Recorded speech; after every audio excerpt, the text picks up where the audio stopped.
Franchir une frontière, ce n'est pas nécessairement vouloir l'abolir. Hein. C'est-à-dire qu'on peut, on peut estimer que la frontière n'est pas bien placée, mais ce n'est pas pour ça qu'on veut un monde sans frontières.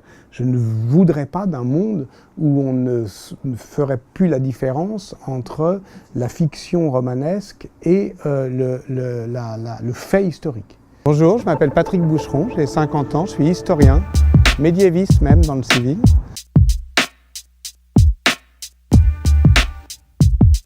Et je dirais même le contraire. C'est-à-dire que tous ceux qui s'intéressent au rapport entre l'histoire et la littérature cherchent les moyens littéraires d'affirmer que l'histoire, c'est pas de la littérature. C'est vraiment pas de la littérature. Mais simplement, il y a un moment où il suffit pas de le dire. Il faut aussi le montrer, l'éprouver, le faire. Donc ce que j'ai voulu faire, j'ai voulu éprouver la frontière, la tester. C'est un essai, quoi. Mais un essai au sens, on dit toujours quand on parle avec des scientifiques, ils disent, c'est marrant, vous les historiens, vous dites que vous cherchez, mais vous trouvez tout le temps. C'est-à-dire que c'est quoi les expériences qui ratent ?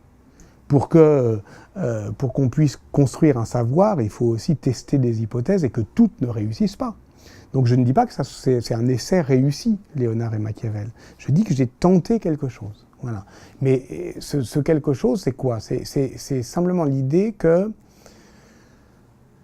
l'imagination est une des premières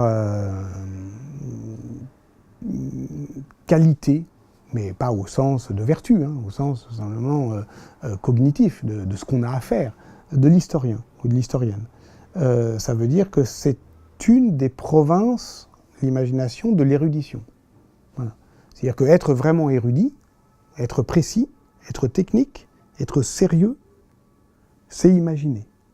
Imaginer des hypothèses, imaginer des situations, etc. C'est pas fabuler. Ce n'est pas inventer ce qu'on ne saurait pas par ailleurs. C'est encore moins flirter avec le vrai et le faux. C'est pas du tout ça. Ça, c'est trop sérieux. Et pour les raisons que j'ai dit tout à l'heure, je trouve ça trop sérieux. Je jouerai pas avec ça. Mais au fond, l'imagination au sens de ce qui fait image. Enfin, voilà, il y a un moment où il faut quand même que un historien, une historienne, c'est quelqu'un qui fait voir.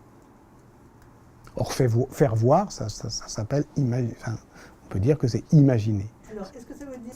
L'histoire des historiennes et des historiens redeviendra entraînante, crédible et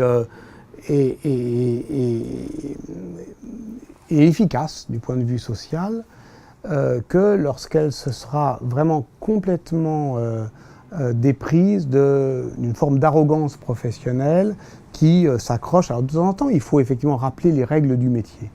Mais il y a plusieurs manières de faire ce métier.